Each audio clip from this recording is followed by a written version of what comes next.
Hi and welcome back. My name's Phil and this is the IELTS Grind. So today we're going to talk about a very important grammar point and it's conditionals. Now I'm a bit weird because I quite like conditionals. You may not like them, but after watching this video you will be able to use them like an expert. So the first question is, what is a conditional? And in English, how many different types do we have? Well, let me give you an example of a conditional. So if I had more time, I would travel more. So if I had more time, I would travel more. So the way that we form a conditional is with two parts. We call that a clause. So two parts of the sentence. The first part is called the if clause because normally it has the word if in it. And the second part we call the conditional clause.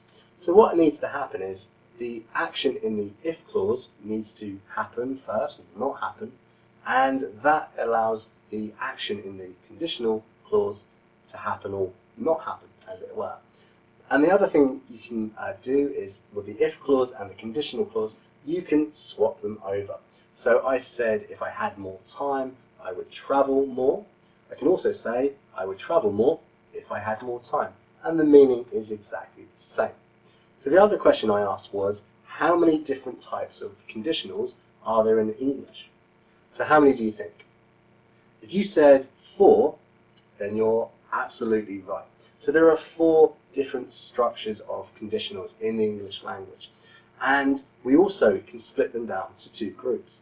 The first we refer to as real conditionals, and the other unreal conditionals. So I'm going to explain what that means, and hopefully by talking about all 4 conditional structures together, you're going to have a much clearer idea of when we use them and how we use them.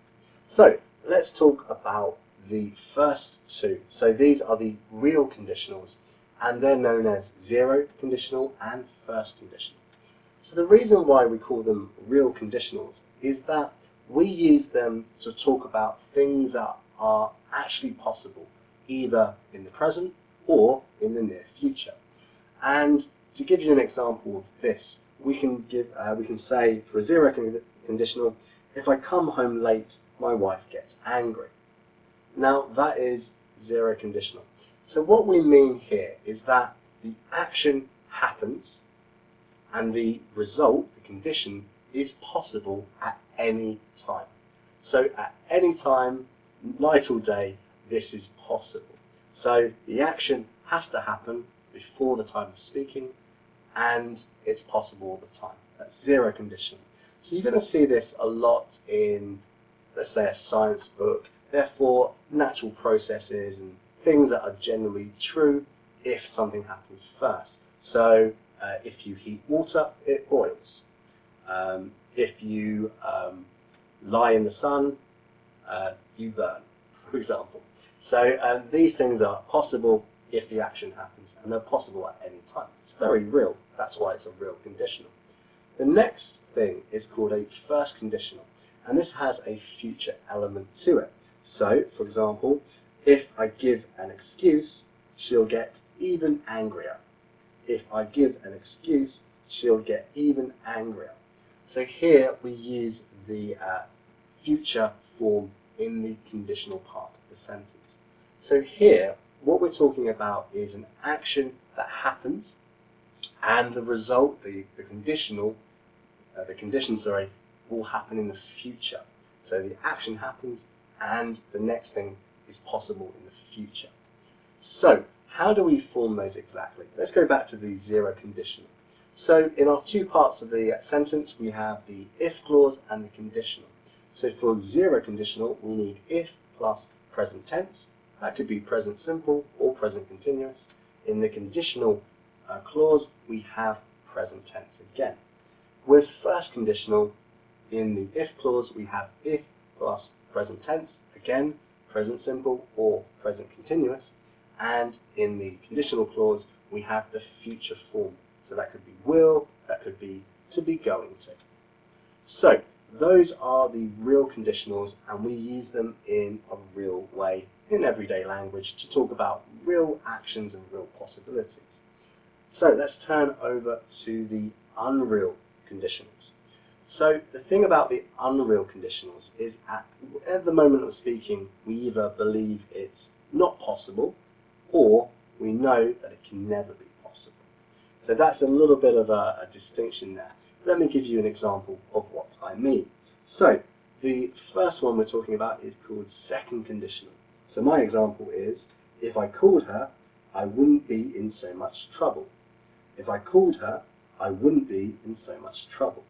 So here, what we're talking about is something that happened in the past. If I called her, and in the moment, it changes what's possible. So if I had done that thing in the past, right now, this would be possible. The action would be possible, or the state would be possible.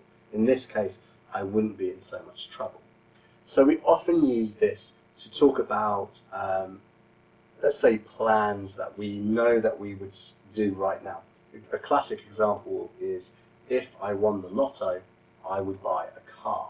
So although we know it's very difficult to win the lotto, we don't believe it's possible, we say if it happened in the past and right now we had the money, we know exactly what we would do with it. So that's a past action with a result or another action happening in the present. If we compare that to the next unreal conditional, which is third conditional, this is my example for you. If I hadn't missed the bus, my wife wouldn't have left me. If I hadn't missed the bus, my wife wouldn't have left me. So in this case, my wife is divorcing me because I didn't come home early enough. So what we're talking about here is, if we went back in the past and we changed something, how would that affect the present? How would the present be different?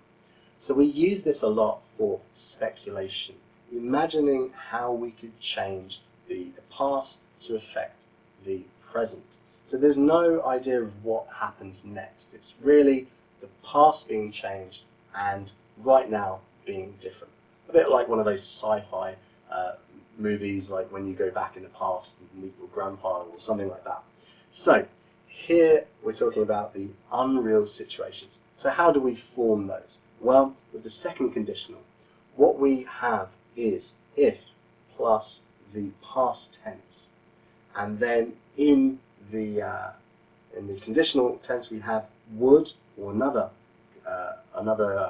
modal verb there, with the infinitive. So would have, for example, or would be, or would go. So it's the infinitive version of the verb without to. If we compare that to third conditional, what we have here is if plus the past perfect, so hadn't missed in my example. And then we have would plus basically what is the present perfect. What I mean by that is we have would, then we have without to, and that's followed by the past participle, which is the third part of the verb. For example, go, went, gone. Gone is the third part of the verb. So my wife wouldn't have left me. So would plus have and then left, past participle. So those are the four conditionals. So if we just recap, the first conditional and the zero conditional and the first conditional are the real conditionals. So we use zero conditional when we're saying that if an action happens at any time, the conditional action is possible at any time. If you heat water, it boils. The first conditional is used to talk about what is possible next. If something happens, what could happen next? So if you leave the house with no umbrella, you'll get wet when it rains, for example, like that. And if we turn to the unreal conditional, the second conditional, we're talking about if an action happens before now, what would be possible at this moment?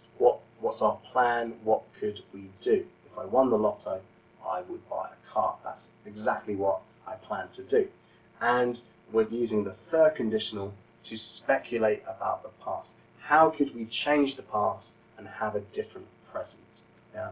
If I hadn't recorded this video, you would have never learned how to use a conditional. So if you've enjoyed the video and now you know how to use the conditional, leave me a conditional sentence of your choice in the comments, and of course don't forget to subscribe to the channel because we have a lot more videos like this. So thanks very much for watching. I'm Phil and this has been the IELTS Grind. See you next time.